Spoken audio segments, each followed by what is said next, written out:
Sí, muchas gracias por sus preguntas. Hablo primero del tema de autoabasto.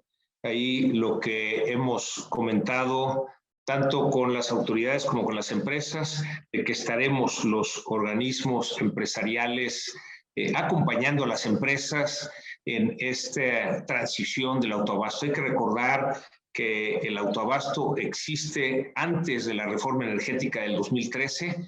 Y en esa reforma quedó como algo transitorio. Sin embargo, algo que es transitorio no debe ser permanente. Y las empresas que están en esos contratos de autoabasto están abiertas a que se les ayude a transicionar a la nueva ley. Entonces, en ese sentido, estaremos apoyando a las empresas. El enfoque que tenemos desde Coparmex y los organismos empresariales es que se respete la ley, es decir, que cuando haya alguna situación en que la autoridad quisiera abusar de alguna empresa, afortunadamente en nuestro país existe la ley de amparo que permite a cualquier ciudadano, a cualquier empresa, defenderse de la autoridad, y afortunadamente hemos tenido en la aplicación de los amparos el que se aplique la justicia en estos casos cuando inclusive tiene que llegar el tema hacia la Suprema Corte de Justicia, en donde ahí se resuelve, y desde luego esa es la autoridad máxima.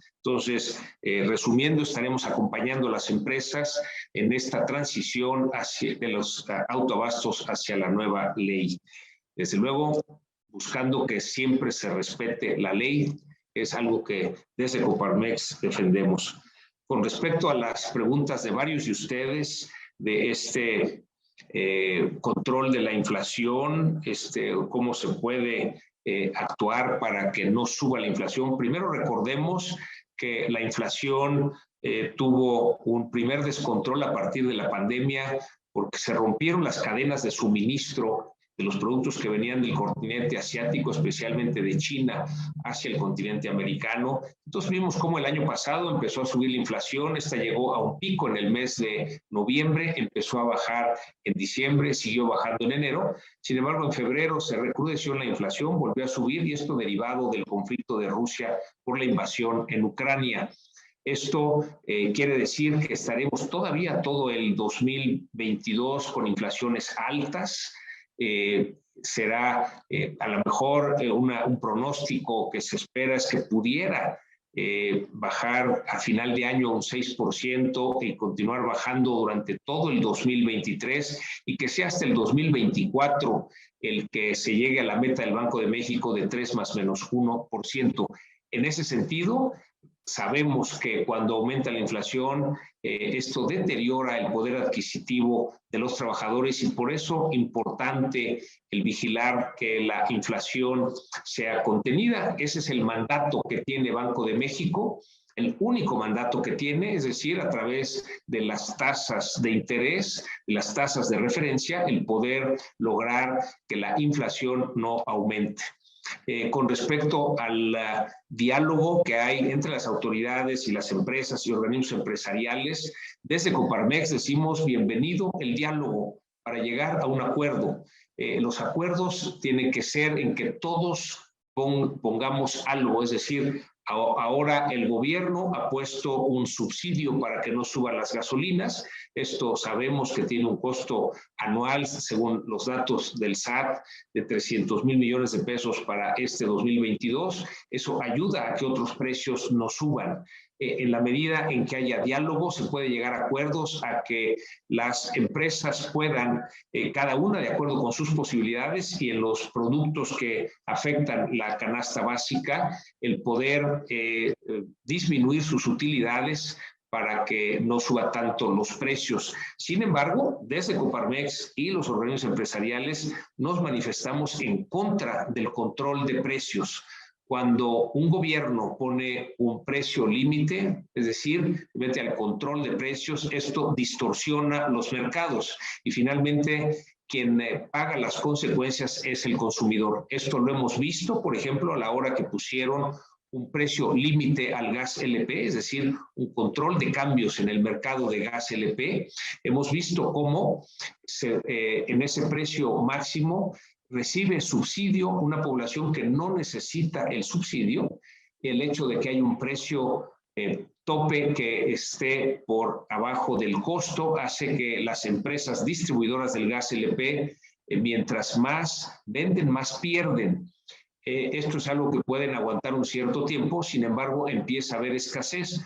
Cuando hay escasez, surgen otros mecanismos de mercado negro y finalmente la población que debiera estar recibiendo el subsidio, pues finalmente tiene que comprar ese gas LP a precios con sobrecostos, a veces hasta 20 y 30% más elevados. Por lo mismo, la propuesta que se ha hecho desde los organismos empresariales es que permitan que las empresas, que permitan el libre mercado de tal manera que tengan una utilidad y sí, las empresas pueden aportar parte de esa utilidad para que se dé el subsidio a la población que realmente lo necesita. Así como se hizo esa propuesta concreta en el mercado del gas LP, se puede dialogar y llegar a acuerdos en los productos de la canasta básica que con eso ayuden a que no suba tanto la inflación. Pero recordemos que el principal componente de esta inflación es un componente internacional, un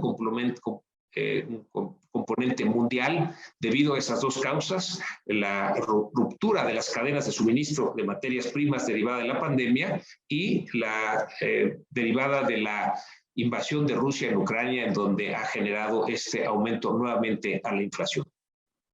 Y muchas gracias por haber atendido esta conferencia de prensa, por sus preguntas con respecto a este monitor de seguridad y también las preguntas con respecto al control de la inflación y al autoabasto.